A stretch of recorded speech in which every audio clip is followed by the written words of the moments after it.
No hay razones financieras ni económicas para que el dólar esté a 15, por eso el dólar oficial está a 8.41 y por eso la gran mayoría de las transacciones en la Argentina, no quiero hablar de porcentaje porque nadie nos dice cuánto se mueve en ese mercado, nada es casual. Uno de estos puntos de los fondos buitres coincidió mucho con las declaraciones del agregado comercial de la Embajada norteamericana, que extrañamente, porque nunca lo habían dicho, se le ocurre el día lunes decir que Argentina tiene que salir del default.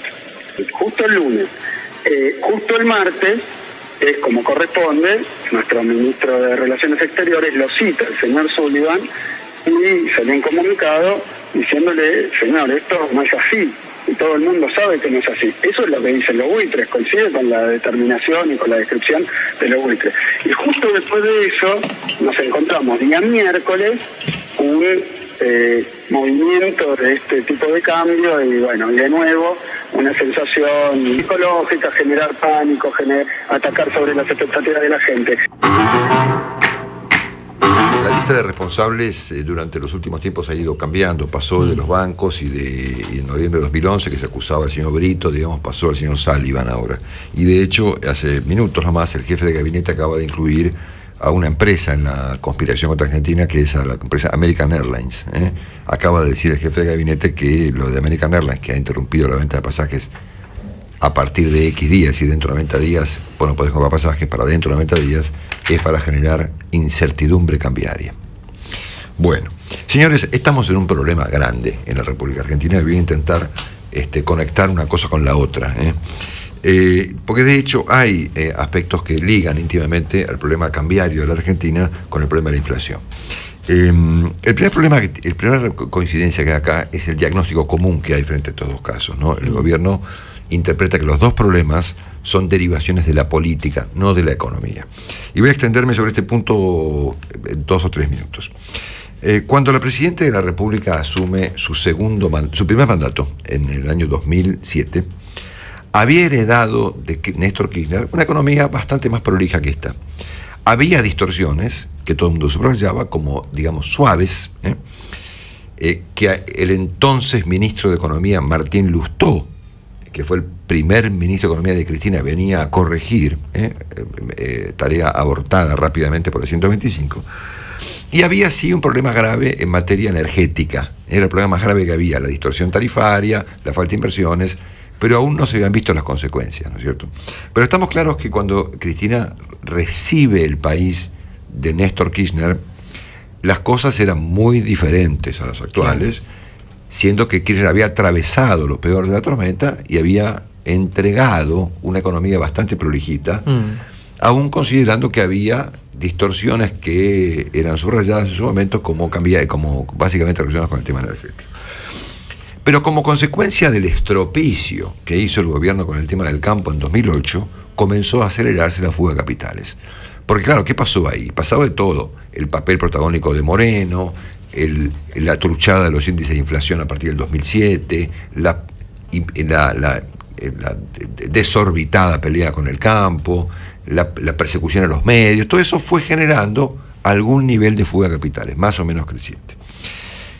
Cuando la Presidenta ratifica su situación política con la elección del año 2011, encala el problema ya sin Kirchner y determina, a los pocos días de haber asumido el segundo mandato, mandar a la calle a los famosos perros de la FIP y de la policía y de la gendarmería para intentar controlar lo que ella llamó una conspiración cambiaria. En ese momento se acusó a un par de banqueros de querer derribar poco menos que al gobierno que acababa de ganar con la máxima cantidad de votos de la historia de la democracia argentina. Sí. Un diagnóstico completamente infantil que derivó en un control de cambios que complicó aún más las cosas, porque ahí convengamos en que el remedio fue peor que la enfermedad. Había un problema generado básicamente por la falta de confianza.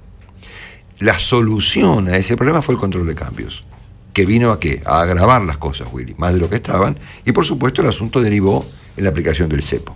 El cepo tuvo como principal característica que tenía como propósito, digamos, evitar la salida de dólares, y terminó provocando que no entrara ninguno más. Entonces, las soluciones que se fueron aplicando al problema cambiario de Argentina fueron peores que la enfermedad, al punto tal que fíjense en el estado en el que estamos ahora. En vez de ajustar la política cambiaria a la economía, el gobierno ha ajustado la economía a la política cambiaria. A ver, ¿se dan cuenta del absurdo? O sea, en vez de generar, presentar, proponer y plantear una política cambiaria que esté ajustada, digamos, que esté acorde a las necesidades económicas de la Argentina, la Presidenta dictó una política cambiaria a la cual la economía tiene que ajustarse. Esa política es el cepo, esto es la ratificación de que la Argentina resuelve vivir sin dólares.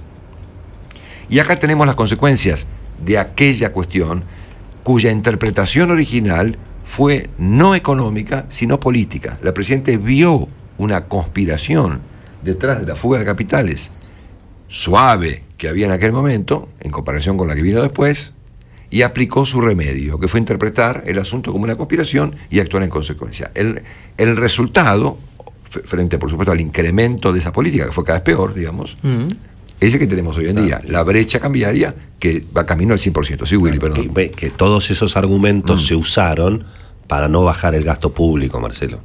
Por supuesto. Todos los argumentos esos son para... Sí. Todos sabemos lo que había que hacer. El gobierno le ha atribuido la responsabilidad por esta situación a diversos protagonistas, y los argumentos son cada vez más desopilantes, ¿no? Por ejemplo, empezamos con los banqueros, seguimos con los buitres, después fueron no sé cuántas cosas, los Estados Unidos, los buitres cayeron como anillo al dedo, sí, acá, obviamente, y ahora le estamos echando la culpa a American Airlines, digamos, ¿cierto?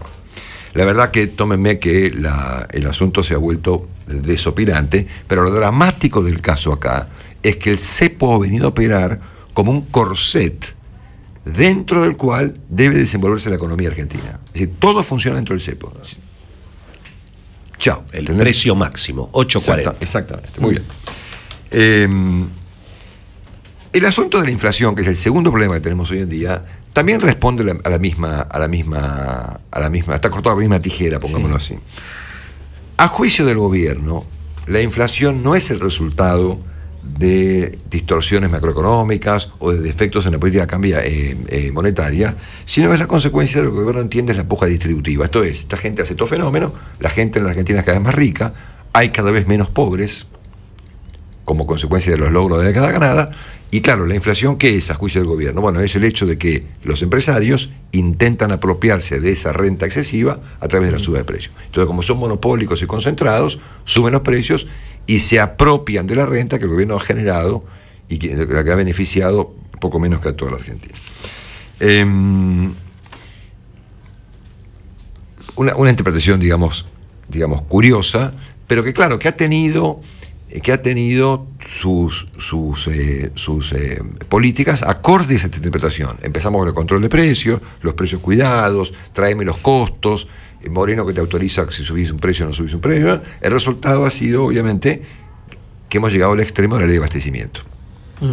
Con lo cual el gobierno va a aplicarle ahora un cepo a la economía como se lo aplicó al mercado de cambios. Y en ambos casos, el cepo de ambos casos obedece al hecho de que el gobierno supone que los problemas son la derivación de una conspiración política y no de un defecto de la macroeconomía de la República Argentina. Entonces, me parece que estos dos problemas, el problema cambiario, el problema de la inflación, están en principio ligados por la interpretación que hace el gobierno respecto de ambos casos, que es la misma.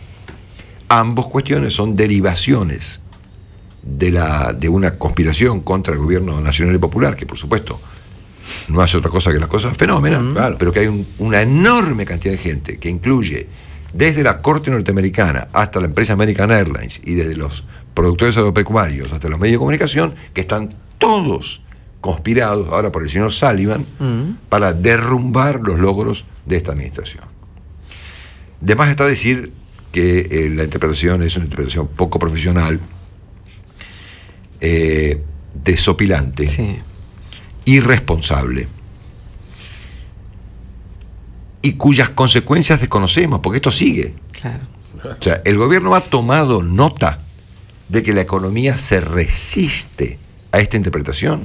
No, Por lo tanto, uno tiene que presumir que esto sigue y que va, en todo caso, bueno, habrá más cepo y habrá más batalla. Más batalla. Muy bien. Al mismo tiempo, en el mes de enero ocurrió otro acontecimiento que no se lo puede desligar de esto, que es que en enero hubo que devaluar el tipo de cambio oficial. ¿Y por qué pasó eso? Y pasó eso porque, claro, porque la inflación subió a una tasa superior a la tasa de devaluación del tipo de cambio oficial. Entonces llegó un momento en que, claro, el asunto no daba para más. Entonces ahí apareció Fábrega, que tomó una medida. Devaluó la moneda en aquel momento, no sé, no me acuerdo, ¿cuánto fue? 20%, 20 y pico, ¿yo? De 6 a 8. Sí. Exactamente. Para ajustar el tipo de cambio oficial a la tasa de inflación que por supuesto, como consecuencia de esta visión política del caso, no había bajado, sino más bien subido, ¿no es cierto? En ese momento, Kicillof también le atribuyó a la devaluación una responsabilidad, se le atribuyó a la conspiración. Dijo, bueno, fue un golpe de mercado. No, Pero ayer. Bueno, el Shell. Bueno, cuando Fábrega habló que fue la unidad que dijo algo, digamos, relevante en el Hotel Alvear, que habló entre los empresarios, dijo, no, acá tuve más remedio, ¿no es cierto? El tipo dijo la verdad. Pero en cualquier caso, en ese momento todos dijimos, analistas económicos, analistas políticos, observadores de la realidad, expertos en política monetaria, Tomás Bulat, que lo escribió en el diario, Mel Coña, todo el mundo dijo, señores, ¿saben qué? Esto fue un parche. Y como consecuencia de que el problema de fondo no se resolvió, en un tiempo más, octubre, noviembre, septiembre, diciembre, vamos a tener el mismo problema, que es que el tipo de cambio oficial ha quedado desajustado contra la tasa de inflación. Sí. Y estamos de vuelta frente al mismo problema que teníamos en el mes de enero. ¿Qué va a hacer Fábrega ahora? Va a volver a devaluar y no puede, ¿entendés? Porque la devaluación va directo a los precios. Es un dilema complicadísimo. La devaluación ya se hizo, Marcelo. Bueno, ¿cuándo se la va a blanquear? ¿No es cierto? ¿Cuándo va a ser eso? Porque claro, el gobierno siguió emitiendo, gastando y emitiendo, y atribuyéndole las consecuencias de esta actitud a conspiraciones políticas. Y ahora, atención, porque empezamos con los nombres y apellidos. Ahora ya no es responsabilidad de los bancos, o de los buitres, o de los no sé qué. Ahora es culpa del señor fulano de tal, o de mengano de cual, ¿no es cierto? Ahora es el señor Sullivan, ¿no?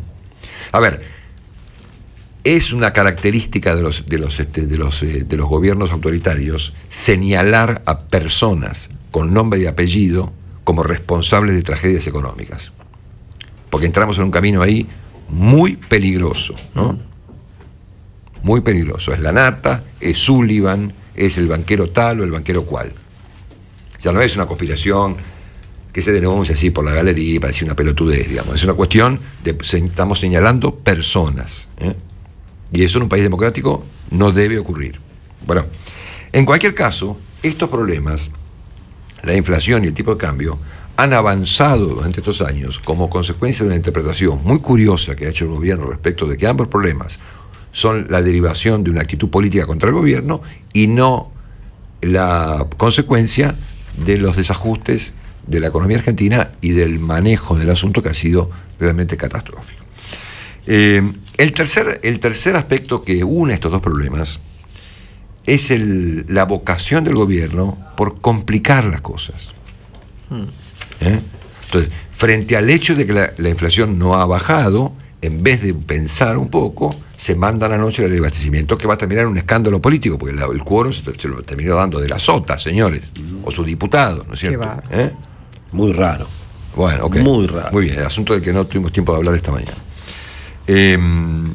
Entonces, frente a lo evidente de los problemas, el gobierno ha tenido esta vocación, digamos, por prenderle fuego al problema. Había necesidad de que la diputada Conti diga ayer, cuando arranca la sesión, que esta ley habilita, obviamente, al Estado a meterse en los campos a buscar la mercadería que se le niega al pueblo. Pero por Dios, le hacen hasta el secretario de Justicia tuvo que salir a desmentirlo, el señor Álvarez, tuvo que decir, no saben qué, esto no es así, que quieren que vayamos a los campos con la gendarmería, ¿entendés? O sea, a ver, a mí me llama la atención, primero que nada, esta equivocación dramática con el diagnóstico. Segundo, me llama la atención esta vocación fenomenal por complicar los problemas en vez de arreglarlos, ¿no? Por generar el conflicto. Por generarlo. Entonces, siendo que la economía argentina está mostrando resistencia, obviamente, a estos problemas, y que las cosas pasan, porque obviamente, a ver, estos problemas derivan en ¿qué? En menos empleo, en menos vuelos, en menos laburo, en más altos precios, en destrucción del salario, en desconfianza, en fuga de capitales, obviamente. ¿Cómo ocurre dónde, señores? En Venezuela, exactamente igual. Claro. Por lo tanto, ¿qué van a hacer a partir de hoy? ¿Seguir insistiendo con la culpa que tiene American Airlines? ¿O el señor Sullivan? ¿O el banquero fulano de tal? ¿O Jorge Lanata? ¿O los medios de comunicación? Porque ya entramos en un problema que es muy delicado, el problema de la responsabilidad.